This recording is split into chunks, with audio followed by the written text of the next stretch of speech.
नमस्कार दोस्तों आज के इस वीडियो में what is effect of high voltage in electricity bill. दोस्तों, हाई वोल्टेज होने से बिजली के बिल पर कोई फ़र्क पड़ेगा कि नहीं पड़ेगा और हाई वोल्टेज क्यों होता है, ये दोस्तों सब कुछ जानेंगे आज के इस वीडियो में। तो दोस्तों बन रही वीडियो में लास्ट तक। अगर आपको जानकारी अच्छी लग रही हो तो दोस्तों चैनल को सब्सक्राइब कर दीजिएगा। सब्सक्राइब करने के बाद ऑल बेल नोटिफिकेशन का बटन जरूर प्रेस कर दीजिएगा। तो दोस्तों आइए शुरू कर लेते हैं। दोस्तों पहले हम समझ लेते हैं हाई वोल्टेज आता क्यों है घरों में। क्योंकि दोस्तों हाई वोल्टेज होने से जो भी हमारे घरों में उपकरण लगे हुए हैं वो डैमेज हो जाते हैं, ख़राब हो जाते हैं। जैसे कि हमारा फ्रिज, टीवी, कूलर, एसी जो कुछ भी है वो ख़राब हो जाते हैं, जल जाते हैं।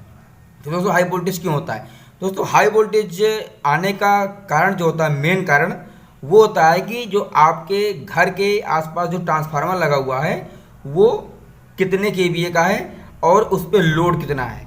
सपोज मान लीजिए कि आपका ट्रांसफार्मर लगा हुआ है 63 केवीए का, 63 केवीए का, और लोड है आपका जो मोहल्ले के आसपास जितने भी इस ट्रांसफार्मर से लोड कनेक्ट हैं उनका लोड है 75 केवीए का।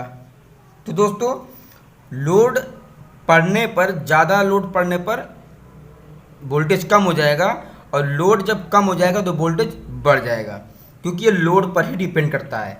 अब दोस्तों लोड वोल्टेज हाई कब होता है और लो कब होता है?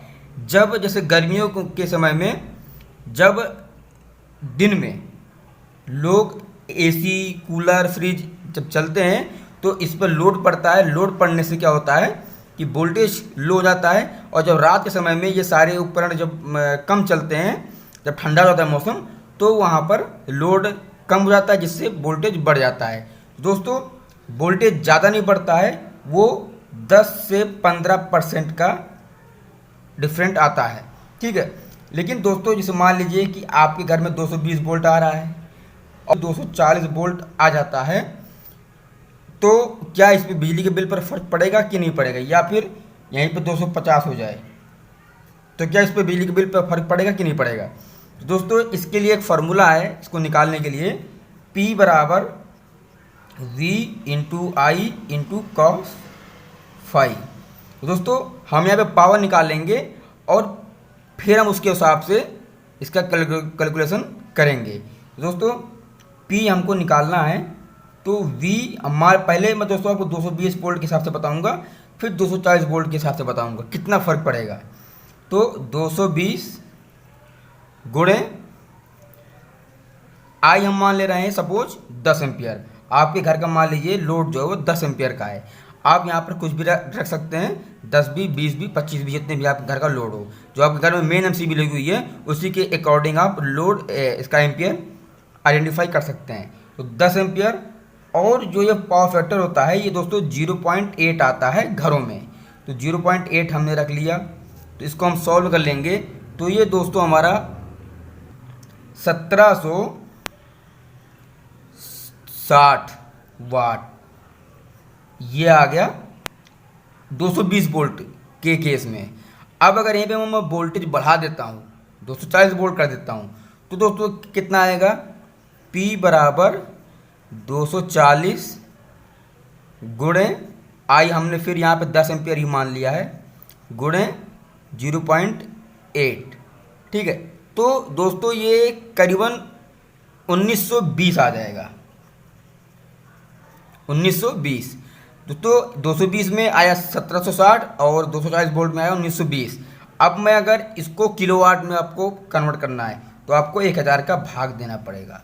तो दोस्तों मैं यहाँ पर भाग दे दूंगा, काट दूंगा इसको, तो ये हमारा 1.76 किलोवाट का आ गया। अब दोस्तों अगर मैं 240 वोल्ट का सॉल्व करूँगा तो बटे 1000 काट देंगे, तो ये करीबन आ जाएगा 1.92 किलोवाट। दोस्तों ये आ गया। अब दोस्तों आप देख लीजिए 220 वोल्ट के केस में इतना किलोवाट का कंजप्शन हो रहा है और 240 वोल्ट के हिसाब से इतना पावर कंजप्शन हो रहा है। तो दोस्तों पावर ज़्यादा कौन सा लेता है, बिजली का बिल कैसे बढ़ता है? दोस्तों आप वीडियो को पूरा देखते रहिएगा तो आपके सबको समझ में आ जाएगा, ठीक है। तो दोस्तों जो भी आपके घर में उपकरण लगे होते हैं, सपोज हीटर हो गया, बल्ब हो गया, ट्यूबलाइट हो गया, दोस्तों जो इनके नेम प्लेट पे जो लिखा होता है ये 220 से 240 वोल्ट तक ये चल सकते हैं। मतलब अगर 220 से 240 वोल्ट तक वोल्टेज अगर आ रहा है तो इन उपकरणों पे कोई फर्क नहीं पड़ेगा, कोई ख़राब नहीं होंगे। तो दोस्तों मान लीजिए कि अभी ये हीटर जो है हमारा 220 वोल्ट पे चल रहा है, तो ये बिजली कम खाएगा। लेकिन अगर यहाँ पे वोल्टेज 240 वोल्ट हो जाएगा तो इसको वोल्टेज पर्याप्त मिलने लगेगा, बल्कि आवश्यकता से ज़्यादा। तो दोस्तों यहाँ पर बिजली के बिल पर डेफिनेटली फ़र्क पड़ेगा, क्योंकि यहाँ पर पावर कंजप्शन ज़्यादा हो रहा है। जैसा कि मैंने आपको यहाँ बताया, 220 वोल्ट के केस में 1760 वाट और 1.76 किलोवाट का फ़र्क पड़ रहा है। अगर 240 वोल्ट के केस में देखूँ तो 1920 में, अगर इसको सॉल्व करने के बाद 1920 आएगा, फिर इसको हम 1000 से डिवाइड करेंगे तो 1.92 किलोवाट।